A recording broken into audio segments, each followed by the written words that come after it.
Eating well on a tight budget can be a big challenge. That's why Leanne Brown penned the award-winning cookbook. It is called Good and Cheap, a book that was downloaded, by the way, more than 800,000 times when it was first released online. Now the book, yes, it is in print. And we are fortunate to have Leanne here in the AM Kitchen to show us how to eat well on just $4 a day. It is possible. It's possible. It's not easy, though, and it's certainly not something that I would suggest. The $4 a day thing actually comes from, that's the average amount that a person who is living on food stamps in the U.S. has to work with. Okay. And so it's not sort of this made-up number that's like, oh, yeah, let's go as low as we can. Sure. It's really like, this is a reality for actually 46 million Americans, and what can we really do with that? And the answer is, there's still some really great food that you can have. Yeah, that's right. Okay, so we're going to make this salad here as you and I are chatting. Yes. So we have tomatoes and cucumbers, which of course are fabulous when they're in season. We're sort of starting to get towards the end of them now, but these are very inexpensive in the summer, or you can grow your own, of course. And then we're going to make a lovely little dressing here. Okay. And you can actually skip this in the summer when these are really juicy, or if they're like a little too juicy, like maybe starting to get to the point of needing to be thrown out. Actually, those are sometimes at their best. So we're just going to take olive oil. Okay. And then we've juiced some limes here. You could use lemon, you could use just vinegar, and then we're just trying to get the tomatoes, and I like to add a little bit of jalapeno because I'm a spice fanatic. Sure. But you totally don't have to. Jazz it up a little bit. Salt and pepper. Salt and pepper. Salt and pepper, easy as that. And so we just let it warm up, kind of let the tomatoes release their juices. And what was the catalyst for putting this book together? Well, really, I just sort of mentioned that 46 million people. For me, that was like a really striking huge thing. Number, right? Because I'm from Canada here, and we have 35 million people in all of Canada. That's it, exactly. You know, and we have 46 million people who are living on $4 a day. And I was just like, I know that the key to eating well is really to be able to cook and to be able to make good things. And I wanted to share that knowledge.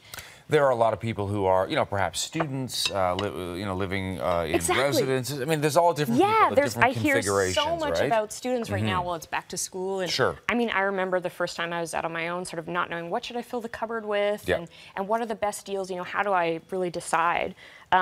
So the other aspect of the salad is day-old or older bread, rather than throwing it out, we take this and it becomes a flavor sponge. It's really incredible. Sponge. It's a flavor sponge, I'm telling you. You have to believe me. In other words, it soaks up the flavor. Exactly. Exactly. It actually makes us so much better. I mean, I think people think, oh, bread, that's just filler, but it's actually really fabulous. Okay. So do you want to do the honors and add the delicious dressing? And then you can add whatever else you happen to have around. You can add, we have zucchini here, some red onion. You can add olives. We have this beautiful finished version right here. Which looks great. Doesn't that look yummy? It's also vegetarian, which means I'm able to partake. This is not, going through the book, this is not a typical cookbook. It's a bit more of a how-to guide as well, right? Absolutely. I think of it as a strategy guide. It's full of tips. It's full of ideas. All the recipes are really free and loose and open, sort of like whatever you happen to have around. It's really not sort of about sticking rigidly to the recipe. It's really about being able to be empowered by food. For example, like we have deviled eggs here, and we have like 4 different varieties. The reaction has been outstanding. I mean, we talked about the beginning, almost 1 million downloads when this book first came out online.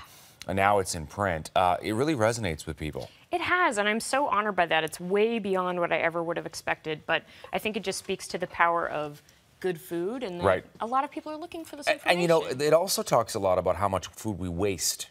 Right? Big time. That we chuck out. Right. Well, day-old bread. You might throw it out, but instead you can make it into this amazing salad. The other thing about the book that is very important for me and a big part of the project is that for every one you buy, we donate one to someone who needs it. And so the impact that this book can have is really, really exciting. People write to me every day and tell me, hey, I tried making this for the first time and it was so delicious that, and now I feel powerful and hopeful and like I can do this. And it's an amazing thing to be able to do that. Thank you for coming on Canada AM. You bet. Thank you for tasting this wonderful food. There we go. Leanne, all right, you can find all the recipes we talked about today up on CanadaAM.ctvnews.ca.